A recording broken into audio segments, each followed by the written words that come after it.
Hello everyone, welcome to MPPSC hub.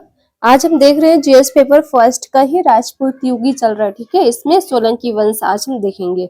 ठीक है, चौहान वंश, परमार वंश, चंदेल वंश आपके कंप्लीट हो चुके हैं। सोलंकी वंश हम देख रहे हैं जिसे हम चालुक्य वंश भी कहते हैं। ठीक है, अब देखो सोलंकी वंश को यहाँ पे हमने क्या कहा है, चालुक्य वंश भी कहा है। हमने नहीं, मतलब चालुक्य वंश ये पहले से ही है। सोलंकी वंश का दूसरा नाम क्या है, चालुक्य वंश। ठीक है, तो इसका शासन मुख्यतः कहाँ था, तो गुजरात में था। इस वंश ने कहाँ से कहाँ तक इसने पश्चिमी भारत में राजनीति की, तो कहाँ से कौन सा वंश था, तो 10वीं शताब्दी से लेके 13वीं शताब्दी तक पश्चिमी भारत में राजनीतिक, सांस्कृतिक एवं आर्थिक उन्नति को नई ऊंचाइयों तक पहुंचाया। किसने, सोलंकी वंश ने। ठीक है, मतलब चालुक्य वंश अधिकतर चलता है, सोलंकी वंश आपको पता ही है, लेकिन इसका एग्जाम में अधिकतर चालुक्य वंश ही पूछा जाता है। ठीक है, तो इसकी राजधानी कहाँ थी, तो गुजरात में थी। कौन सा, अन्हिलवाड़ा पाटन जिसे बोला जाता है। ठीक है, अब देखिए इसका छोटा सा परिचय आप समझिए। सोलंकी वंश का परिचय देखिए, है ना। तो इसका संस्थापक कौन था सोलंकी वंश का, तो मूलराज प्रथम को माना जाता है संस्थापक सोलंकी वंश का। ये 942 ईस्वी में रहे। ठीक है, मूलराज प्रथम। इसकी राजधानी कहाँ है चालुक्य वंश की, तो अन्हिलवाड़ा पाटन, जो आपको पहले भी बताया गया है। शासन क्षेत्र देखा जाए तो गुजरात, काठियावाड़। ठीक है, गुजरात के पास काठियावाड़ है ना, वहीं पे। राजस्थान का कुछ भाग और मालवा के कुछ क्षेत्र इसमें शामिल होते हैं सोलंकी वंश में। इस वंश का दूसरा नाम आपको मैंने बताया है चालुक्य वंश ही बोला जाता है। तो आप चालुक्य वंश को सोलंकी वंश ही समझिएगा, सोलंकी वंश को चालुक्य वंश, क्योंकि चालुक्य वंश इसका दूसरा नाम है। ठीक है, तो ये आपका छोटा सा परिचय हो गया। इसका संस्थापक मूलराज प्रथम, राजधानी क्या है, अन्हिलवाड़ा पाटन। ठीक है, जो गुजरात काठियावाड़ में आता है। शासन क्षेत्र इनका गुजरात काठियावाड़ रहा है। ठीक है, और कुछ क्षेत्र इनका राजस्थान के कुछ भाग मालवा में भी आता है। तो आपका चालुक्य वंश का परिचय हो गया छोटा सा। अब देखिए प्रमुख शासक कौन कौन थे इसमें चालुक्य वंश में। तो पहले शासक कौन थे, मूलराज को, के संस्थापक भी किसे कहा है, मूलराज प्रथम को। तो इनका शासक कहां से कहां तक था, तो 942 से लेके 996 ईस्वी तक इनका रहा है।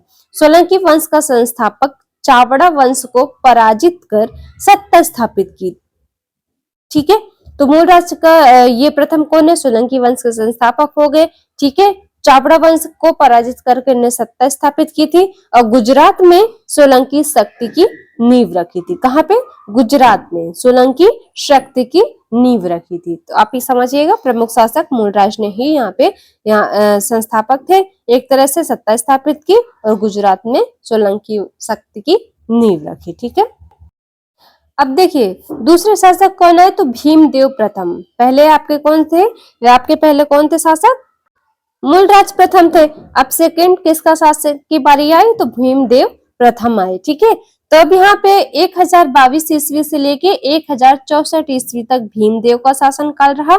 ये कौन थे, तो सबसे प्रसिद्ध शासकों में से एक थे। ठीक है, भीमदेव प्रथम। 1025 ईस्वी की बात करें तो ये महमूद गजनवी ने सोमनाथ मंदिर पर आक्रमण किया। ठीक है, आक्रमण के बाद भी क्या किया, बाद में भीमदेव ने राज्य को पुनर्संगठित किया, सोमनाथ मंदिर का पुनर्निर्माण करवाया भीमदेव प्रथम ने। ठीक है, महमूद गजनवी ने सोमनाथ पर आक्रमण कर दिया था, तो भीमदेव ने उसका पुनर्निर्माण करवाया। ठीक है, तो तीसरे आपके शासन काल में कौन है, सिद्धराज जयसिंह। इनका शासन काल कब से कब तक रहा, तो 1094 ईस्वी से लेके 1143 ईस्वी तक था। ठीक है, तो सोलंकी वंश का सर्वश्रेष्ठ शासक माना जाता है सिद्धराज को, और मालवा पर विजय प्राप्त की इन्होंने, राज्य का विस्तार किया, विद्या, कला और साहित्य को संरक्षण दिया।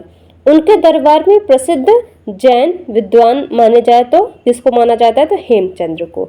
अगर पूछा जाए कि सोलंकी वंश में जैन विद्वान कौन थे या किसे माना जाता है, तो यह हेमचंद्र को। या ऐसा पूछा जाए कि हेमचंद्र जैन विद्वान के शासन काल में रहे तो सोलंकी वंश में रहे। ठीक है, तो इस प्रकार से ऐसे क्वेश्चंस बन सकते हैं। ठीक है, तो आप आगे देखते हैं।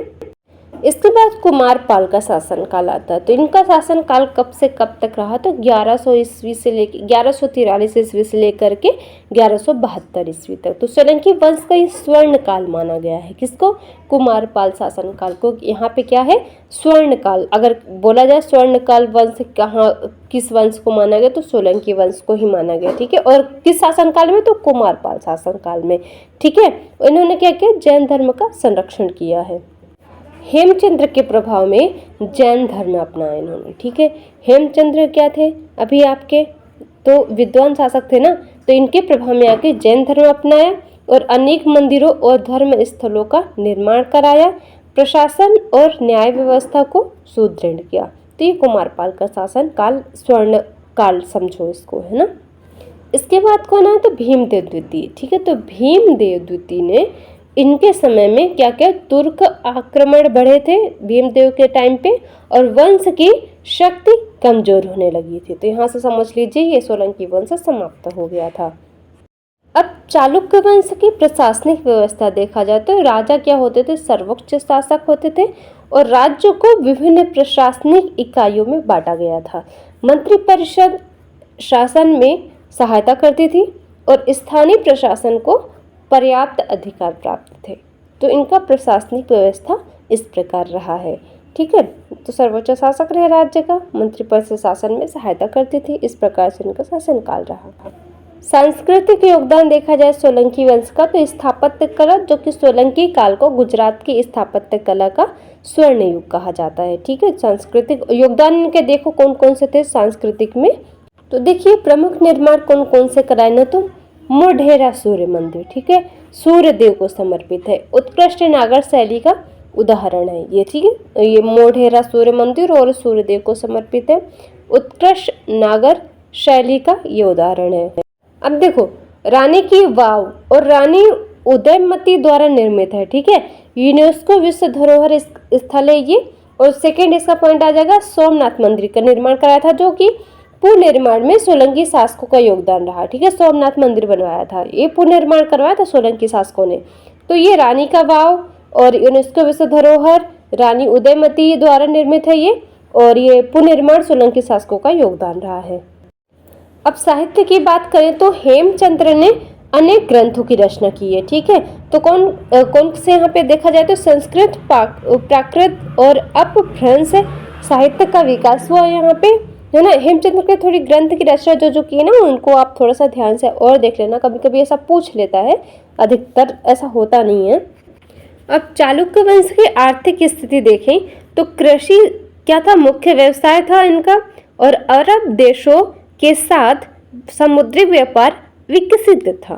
ठीक है, तो खंभात कैम्बे जिसे बोला जाता है महत्वपूर्ण बंदरगाह था, और वस्त्र, मसाले एवं हस्तशिल्प का निर्यात होता था। आर्थिक स्थिति ऐसी थी।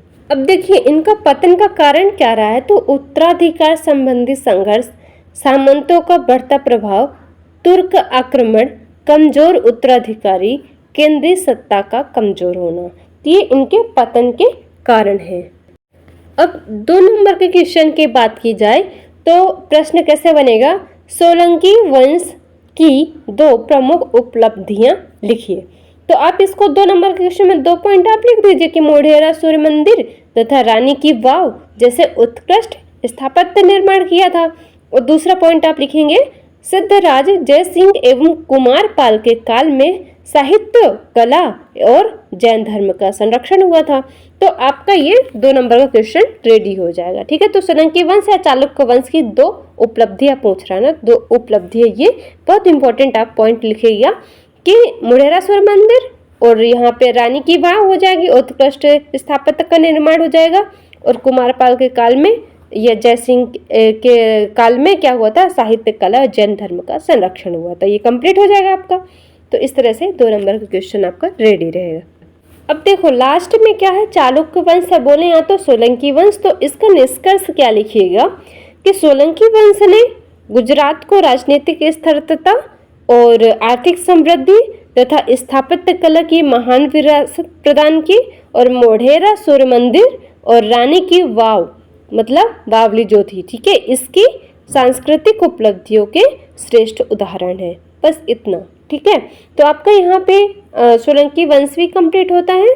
अब आगे अपडेट रहने के लिए आप चैनल को सब्सक्राइब कर लीजिए, वीडियो को शेयर कर दीजिए, ठीक है, और हो सके तो लाइक भी कर दीजिए। चलिए ठीक है, आगे मिलते हैं नेक्स्ट वीडियो के साथ।